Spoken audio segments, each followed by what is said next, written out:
Ahora se sube al colectivo Constanza Caffarelli. Un análisis de la actualidad política nacional y sus protagonistas. Un poco de insatisfacción. FM 90.1.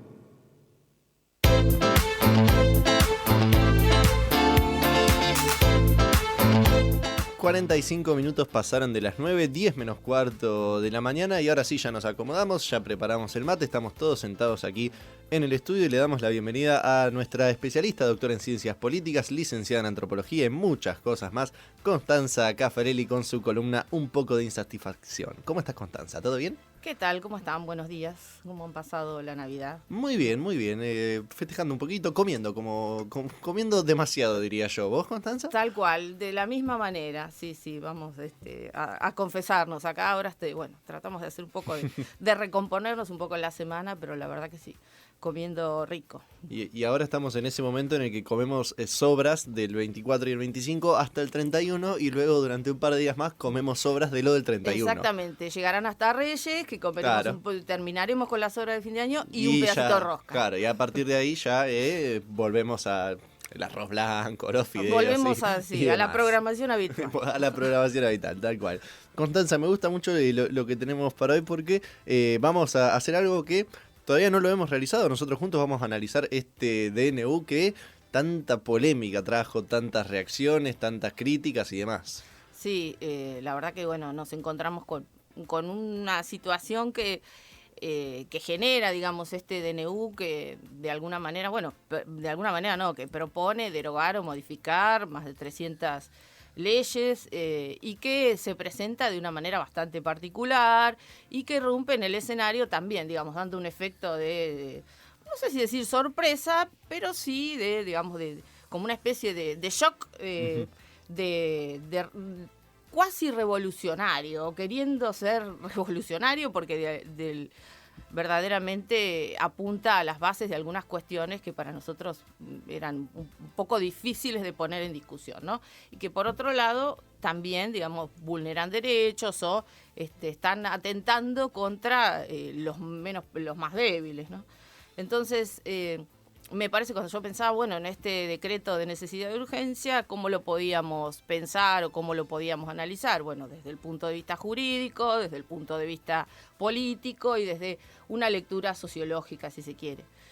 Y entonces, tomando esos diferentes planos, desde el punto de vista jurídico, se ha hablado mucho, ¿no? Y vemos en los últimos días también que han salido diferentes constitucionalistas que además tienen diferentes posiciones respecto que tienen diferentes posiciones tomadas a nivel de visión de mundo, a nivel político. Así que en esto ha habido cierta unanimidad, o digamos, bastante unanimidad respecto de que esto excede, digamos, un marco de legitimación constitucional. Inclusive se dijo, es anticonstitucional, circulaba como un poco como chicana, vayan a leer la Constitución que no muerde, ¿no? Pero de hecho, si miramos la Constitución en el artículo 99, inciso 3, habla de que el Poder Ejecutivo no puede en ningún caso emitir disposiciones de carácter legislativo, ¿no? Y que solamente lo puede hacer si hay circunstancias excepcionales que imposibilitan seguir el trámite normal, el trámite previsto por la misma Constitución para la sanción de las leyes. Y además lo que dice es que, que no se tiene que tratar de normas, o sea, estos decretos no tienen que alcanzar nada que regule lo penal, lo tributario, lo electoral o el régimen de partidos políticos. Entonces, ahí ya, digamos, hay una primera cuestión de que por qué, digamos, el Poder Ejecutivo se arroga facultades que le están conferidas o que tienen que ver con la tarea del Poder Legislativo, ¿no? Y por otra parte, entonces también acá empezar a pensar un poco cuál es el sentido de tener de tomar esta medida de manera tan intempestiva y de hacerlo a unas sabiendas de que esto podría haberse tramitado de otra forma, podría haberse presentado como diferentes proyectos de ley, podría haberse debatido en las cámaras. Ahí evidentemente tenemos que pensar en la búsqueda de un efecto político. No obstante, creo que más allá de, digamos, y ahora vamos a la lectura política, pero me parece interesante señalar que desde el punto de vista desconocimiento, digamos, esta especie de imposición del poder ejecutivo por sobre el resto de los poderes, digamos, es una señal que no hay que desatender, ¿no? Uno podría pensar o podría entender que es parte de la jugada política, que busca, digamos, se reconocen con ciertas debilidades y entonces quiere construir un poder y que quiere mostrarse, digamos, fuerte y determinado ante determinadas decisiones, o que quiere mostrarse pragmático, y acá ya nos estamos yendo a lo político, y que quiere mostrarse pragmático, pero también un pragmatismo, digamos, fuertemente ligado a los principios de este presidente, que todo lo que dijo en campaña que iba a hacer y que quizás decíamos, no, pero eso no lo va a poder hacer. No, pero lo van a frenar. No, pero eso es una consigna demasiado disparatada. Bueno, todo lo que dijo que iba a hacer, lo está haciendo, ¿no? Convengamos que no es, quizás a uno le sorprende la manera de que lo hace, lo abrupto, por así decirlo, lo rápido, pero toda su campaña se basó en avisar todo esto. Aquello que pensamos que no iba a hacer, lo está haciendo, claro. ¿no? Sí, y quizá también, y es tremendo lo que voy a decir, pero quizá también nos sorprenda que alguien que dijo algo que iba a hacer en campaña lo termine haciendo finalmente.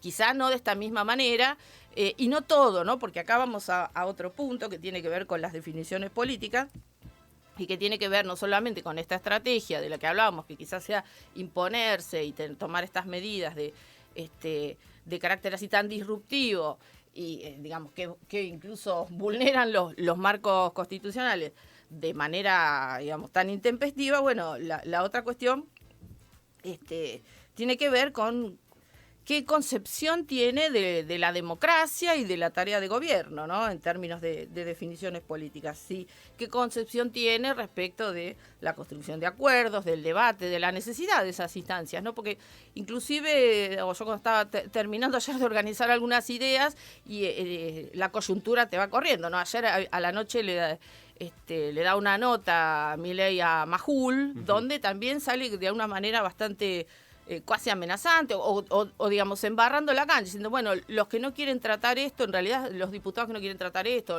o los legisladores que no lo quieren tratar, si el Congreso esto no prospera, es porque están esperando recibir coimas, o si esto no prospera en el Congreso, entonces voy a llamar a un plebiscito. Digo, siempre tensando, ¿no? Tensando, pero y de alguna manera tratando de generar consenso social respecto de estas medidas, ¿no? Apelando a que tiene una legitimidad que él reconoce en ese 56% que lo votó, que también podríamos decir, bueno, es relativa, ¿no? También hay que entender cuando te vota un porcentaje, aunque sea un porcentaje alto de la población, primero si eso te da carta blanca para hacer cualquier cosa, claro, lo que te pinte, como dijo Grabois, o si eso, bueno, qué significa, y también entender los motivos por los cuales te votan. Cuando vos no entendés los motivos por los cuales la población te está votando, bueno, podés equivocar no solamente la forma, sino también el fondo, ¿no? Y a esto vamos a volver en un ratito, pero ahí hay una cuestión que nos tenemos que preguntar, ¿no? Incluso cuando dice, bueno, es porque el Congreso tiene que escuchar la voluntad,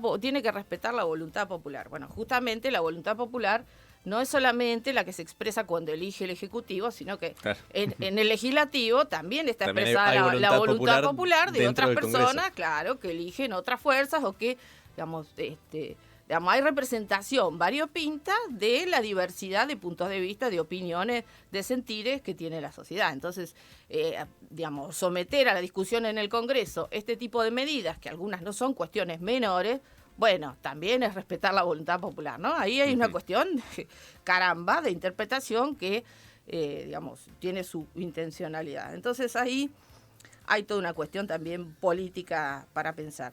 Y después hay una cuestión política que inclusive se articula con cierta cuestión moral, pero no la vamos a moralizar tanto, porque si moralizamos, despolitizamos, como dice una colega, pero que tiene que ver con la definición respecto de quiénes son los que tienen que hacer el esfuerzo y el sacrificio, ¿no? El fin de semana Toto Caputo dijo, gracias por el sacrificio, y vos te dan ganas de contestar de una manera no muy elegante o no muy feliz, quizá, pero ¿quiénes son? O esto también es una definición política. ¿Quiénes tienen que hacer el esfuerzo? ¿Quiénes tienen que hacer ese sacrificio? ¿Quiénes son los que van a afrontar el ajuste? Bueno, queda claro que el ajuste en su contrato, acá, viste, hay algo que sí, que planteó de una manera en la campaña y que en el gobierno funciona de otra. El contrato electoral decía que el ajuste le iba a pagar la casta.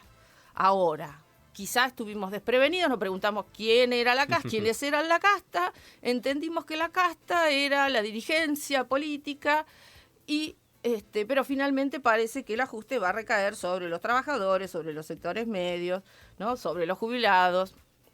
Es decir, y esta no es una cuestión menor, y por eso decías, un poco se intrinca con lo moral, porque decís, bueno, ¿por qué tomar la decisión de que los que están más desprotegidos, como pueden ser los jubilados, o los que viven de un salario, como puede ser la clase trabajadora, sean los que asumen mayormente el costo del ajuste, que un economista, Claudio Giacomini, calculó en un 63% lo va a absorber esta parte de la población, ¿no? Entonces, ¿por qué habría que tomar esa decisión, que también es una decisión política? Y acá me gustaba recuperar una idea que planteó hace unos días Íñigo Errejón, que es un legislador madrileño, progresista, muy conocido, muy combativo, ¿no? Y muy locuaz en su discurso, pero también que tiene una visión muy interesante, a mi entender, que dice, las derechas muchas veces nos hacen una trampa, porque cuando hablan de la casta la circunscriben al poder político, a la dirigencia, a los representantes políticos, y dejan fuera al poder económico, ¿no? Al poder concentrado, a los sectores financieros, a los rentistas, a las grandes corporaciones, claro, que en este caso se benefician, porque mucho también se discutió de que muchas de los puntos de este DNU, bueno, de las derogaciones, de las modificaciones de las leyes, tienen nombre y apellido. Bueno, ¿qué pasa con la ley de tierras? ¿Qué pasa con la ley de manejo del fuego? ¿Qué pasa con los aumentos a la medicina prepaga? Por mencionar algunos ejemplos, ¿no? De los muchos en los cuales se ve beneficiado el poder económico. Entonces, acá también, hay que tener cuidado, o hay que, poner bajo la lupa esto que tanto se dijo, se habló respecto de que este ajuste lo iba a pagar la casta, y quiénes son los que efectivamente quiénes somos los que vamos a asumir el costo, y quiénes van a quedar exentos de responsabilidades, de culpa y cargo, y hacia quienes además se va a dirigir también, no vamos a redistribuir riqueza, la riqueza se va a seguir concentrando en algunos sectores, y los sectores que no tengan la misma fuerza en esa puja distributiva, o que no tengan la misma fuerza, inclusive se nos está cercenando el derecho a la propuesta, mira el fallido, porque casi que también, hay todo un clima que sí es preocupante, de intimidación, de amedrentamiento, de esto de que parece que el que corta no cobra, pero también, el que protesta tiene que ir por la vereda. En un país hay demasiada tensión en cada situación, en cada medida. Hay demasiada tensión, hay ya un clima de crispación, de frustración, de resentimiento social, porque además venimos cansados, agotados de una situación social y económica muy agobiante. Pero además pareciera que hay una apuesta a redoblar, eso, no podés ni siquiera protestar, ¿no? Sin que eso signifique desconocer que muchas veces ciertas protestas le generan molestias, incomodidades, y se van deslegitimando por esa incomodidad, esa molestia que le generan algunas personas o algunos espacios y sectores más que a otros. Nosotros en el contexto en el que vivimos, probablemente un piquete no nos genere la misma molestia que a un tipo que tiene que ir de Quilmes al centro a trabajar, ¿no? Pero sí hay algo de la deslegitimación de ese tipo de protesta y de la deslegitimación del sujeto de esa protesta, que por qué está ahí, que planero, que le pagamos nosotros. Toda esta cosa que se escucha en el discurso corriente, que va sedimentando y que, no es que haya surgido o haya aparecido en los últimos poquitos años. Esto tiene, un recorrido y si se quiere, una tradición, y que uno muchas veces la escucha, chiquitito, la escucha en las reuniones sociales, la escucha cuando va al almacén, la escucha en algunas discusiones políticas, Esto, va sedimentando. En algún momento es una hegemonía muda, como dice Pablo Semán, me parece súper interesante ese concepto, y de repente aparece alguien que encarna o que puede representar todas esas pequeñas composiciones del lugar, o que le da curso a esto que Pablo Semán también llama el Frente Amplio de la Libertad. Esto ya lo había dicho en 2012, lo había escrito en 2012, y condensa todas esas molestias, esos enojos, ¿verdad? Y de repente, ¿no? Ya sabemos, estamos viendo una parte de, no sé si es el final del cuento, pero por lo menos un hito con su elección como presidente, lo estamos viendo. Entonces, hay este pensamiento arbóreo, que me voy por las nubes y voy de una cosa a otra, pero, iba de la cuestión esta de ¿quiénes son la casta? qué construcción existe respecto de la casta, que la casta es el poder político, pero que está perdiendo de vista esta idea de que la casta también es el poder económico. Y hay otra idea ahí también que me parece interesante que compartir, que tiene que ver que, por un lado, dicen, bueno, queremos que el Estado desaparezca, que se reduzca a su mínima expresión. Bueno, por un lado, no están prescindiendo del Estado, por esto mismo que decíamos, porque si el Estado, digamos, bueno, las fuerzas de seguridad, cuando apelás a la policía no estás, digamos, desdeñando el Estado, ¿no? Ahí el Estado te viene bien, lo necesitas. Pero por otro lado, esta idea de desregular y de digamos, prescindir del Estado, bueno, cuando vos desregulás, estás regulando, en algún sentido estás regulando a favor de alguien, no es que estás dejando al libre albedrío de las partes, esto que se dice tanto, ¿no?, de la relación contractual, y entonces que sea una relación, un acuerdo entre partes, pero es un acuerdo entre partes que además no son simétricas, digamos, hay una relación ahí de desigualdad, de desequilibrio, de poder.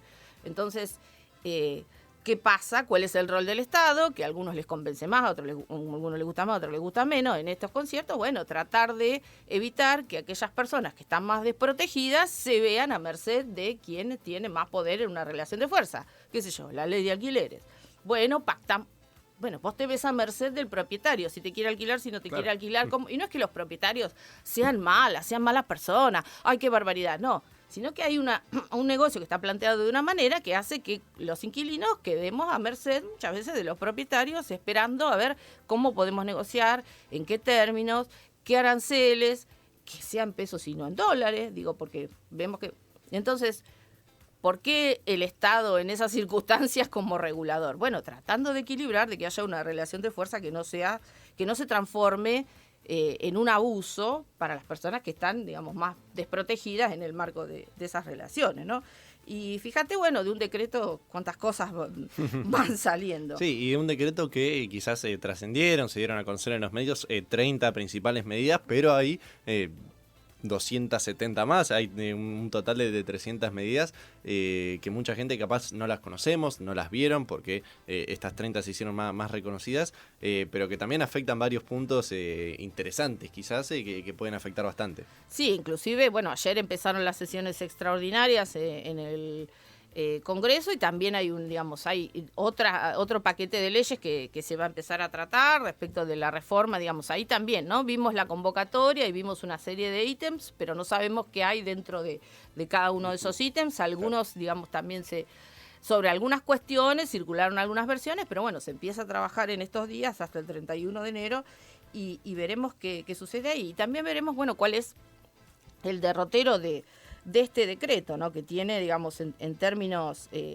legales o en términos normativos, tiene un tiempo, digamos, para bueno, el 29 entra en vigencia, pero tiene un tiempo para ser revisado, tratado por esta comisión bicameral, donde lo van a revisar, digamos, tanto la Cámara de Diputados como Cámara de Senadores, esta comisión que está constituida por miembros de ambas cámaras o de cada cámara respectivamente. Y ahí tienen que emitir un dictamen y entonces o aprobar todo o rechazar todo, y veremos. Y también lo que se genera cierta inquietud es qué sucede en el mientras tanto, porque mientras esté vigente va a generar cierto derecho adquirido, y ahí aparece otra cuestión que también es preocupante, y es qué pasa en este mientras tanto en términos, por ejemplo, de actividad económica, porque, digamos, cuando la regla no está clara y además hay un contexto político un tanto convulsionado, bueno, lo esperable es que cierta actividad se tome una pausa para ver, bueno, cuáles van a ser las reglas, o que otras, no sé, me estoy imaginando que otras prosperen, ¿no? Por ejemplo, está abierta la ventana para comprar grandes cantidades de tierra o para que... Bueno, y entonces, mientras tanto, hagámoslo. Mientras tanto se puede hasta que se trate hasta que no se diga cámaras. Expresamente que no se puede. Entonces, ¿todavía no hay fecha de cuándo se van a tratar específicamente este tema en ambas cámaras o todo ya se conoce? Todavía creo que no, creo que no. Tiene, digamos, hay un plazo que son 10 días para someter la medida a consideración de la comisión bicameral y entonces creo que en ese plazo sí tiene que emitir un dictamen. Acá estoy mirando el artículo 99 de la Constitución para no meter la pata. Es así, la bicameral tiene 10 días para emitir despacho y lo puede aceptar o rechazar 100%, al 100% y ambas cámaras, ¿no? Si una lo acepta, ya entonces queda aceptado, ¿no? Y si ambas lo rechazan, quedará rechazado. Y Constanza, hoy mencionaste una palabra que la estuvimos viendo bastante en los medios quizás y no sabemos bien qué es esto de, Milei decía, bueno, si lo rechazan ambas cámaras, llama un plebiscito. ¿Qué es un plebiscito? ¿Podemos explicarlo brevemente para que se entienda? Sería una consulta popular respecto de la medida, ¿no? Claro. Si la población preguntarle a la gente. Claro, si quiere que estas medidas prosperen o no. Bueno, Claro. habría que ver, digamos, de qué manera se encararía la pregunta, porque la verdad que es un poco amplia la consigna, claro. ¿no? Lo que sí hay que tener en claro es que este plebiscito, cuando es convocado por el presidente, no es respaldado, o sea, tiene que estar respaldado por el Congreso para que sea, no es o sea, el presidente puede llamar al plebiscito, pero lo que resulte de ese plebiscito no va a ser vinculante, es decir, no va a haber obligación de que la cosa se resulte en el sentido o acompañe lo que diga el plebiscito en términos legales. Lo que yo me parece que sí está haciendo es jugar con esta construcción de consensos sociales, digamos, apuntando a que, bueno, en realidad yo quiero hacer estas reformas, quiero hacer este cambio, pero me están poniendo palos en la rueda, y si la gente está de acuerdo y me acompaña, entonces no va a quedar otra, o sea, meter presión de alguna manera para que esto tenga que prosperar en el sentido en el que estaría queriendo el presidente, porque digo, también el radicalismo presentó una ley espejo. Digo, esto también se puede discutir como diferentes proyectos de ley, discutir en la Cámara, pero el tema es los tiempos, ¿no? Ayer también Barra, en una entrevista que le daba Alejandro Berkovich, comentaba, ¿no? Que, bueno, que no podemos darnos 5 o 6 meses para discutir ciertas cuestiones porque son urgentes. Digamos, la idea de la urgencia también es bastante relativa, ¿no? Digamos, sí, habría que ver. hay urgencia en algunas cosas. Claro, qué urgencia polémico. hay, qué necesidad hay en algunas situaciones, hay otras que sí, que uno puede decir, bueno, estamos en una situación crítica, a ver, un debate, que mire los puntos y las comas, algo así también dijo Milei anoche.